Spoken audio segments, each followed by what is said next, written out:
Hey everyone, welcome back to B&S Custom. Steve here, and today I want to talk to you about cleaning your rechargeable air filters on your cars. So both Trans Ams here have K&N air filters that are about 15 years old.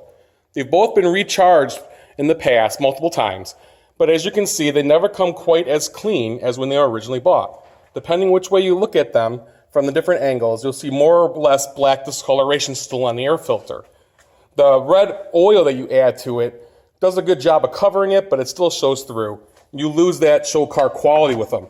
So today, I would like to try to recharge them again, doing two different procedures. One is using the K&N air filter recharge kit.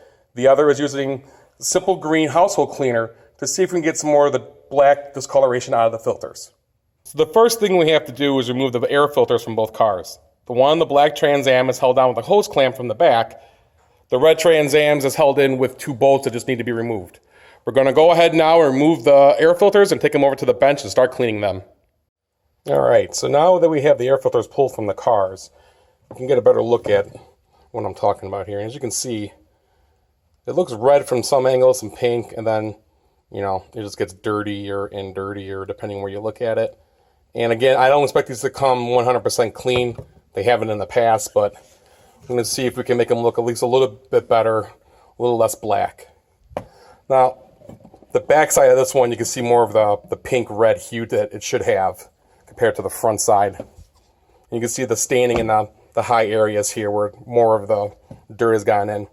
One thing you want to remember is, as you're washing this out, you're going to wash these from the back side so that the particulate in the front is flushed out and not flushed deeper in. So we're going to wash this from the back side, and we're going to wash the cone from the inside out.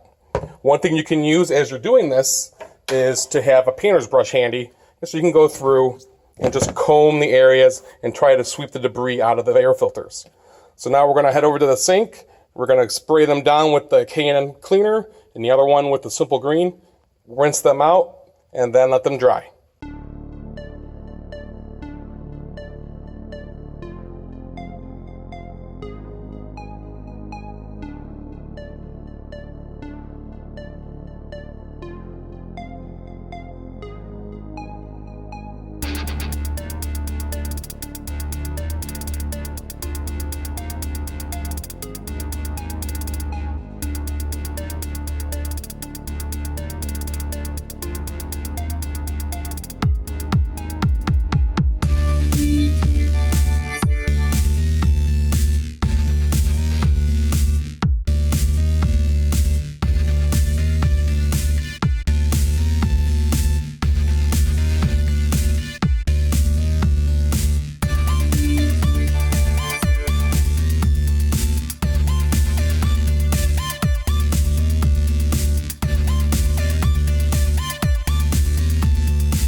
Okay, so now that we've waited about 10 minutes with the filters here, let's go ahead and rinse them both out.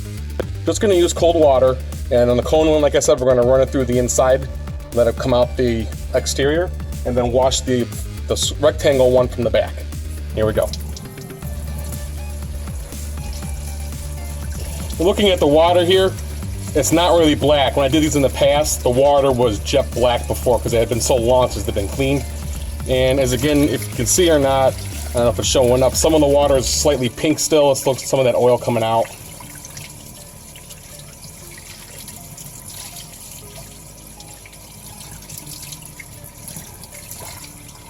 You don't want to use high pressure either. There's no need for it. You use the painter's brush to get the debris out. Just go ahead and just, like I'm using here, just a regular faucet will work, or a garden hose without a spray nozzle on it.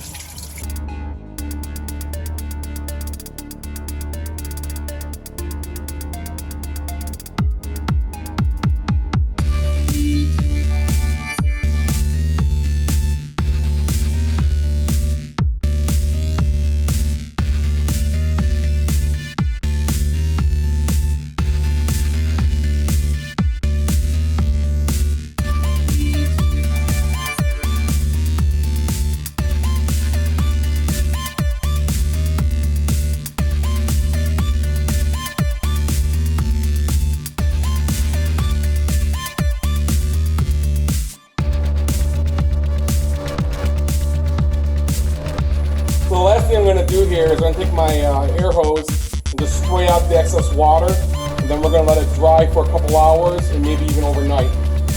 Make sure it's completely dry before we add the oil. So here we go.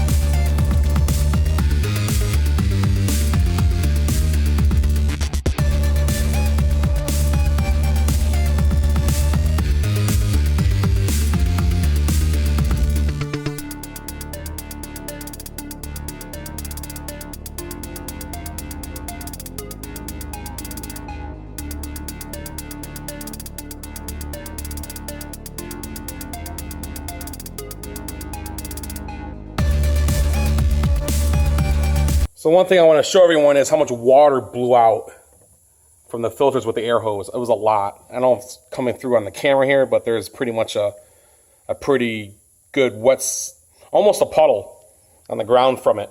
So I do recommend doing that. You could even do it before you start cleaning them. It will get more debris out than the actual painter's brush. Okay, so I let the air filters dry for about 1 hour. And after that, I grabbed my wife's hair dryer and went over them for about 10 minutes. And they seem to be pretty well dried out now. And we should be able to apply the oil. Okay, so the final step here is to take the oil from the K&N air filter kit and run it along each of the ribs of the air filter until you see it turn to that familiar pink-red color.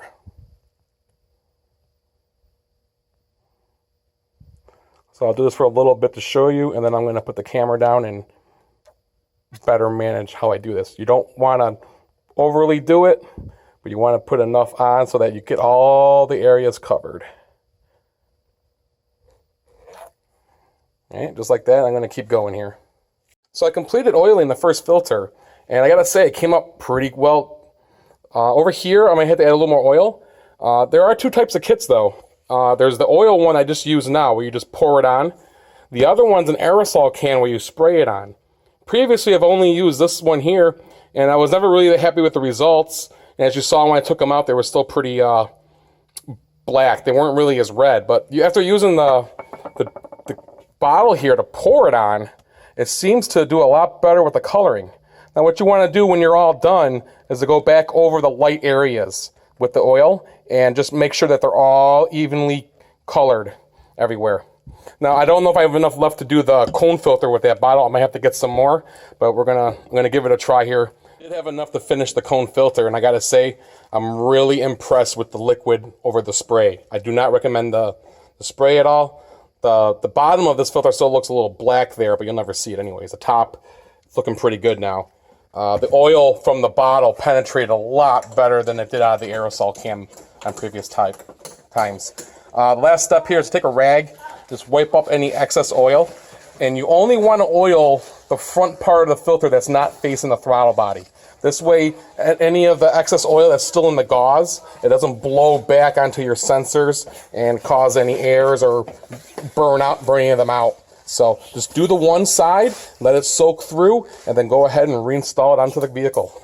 So here's the finished product. It's back on the car.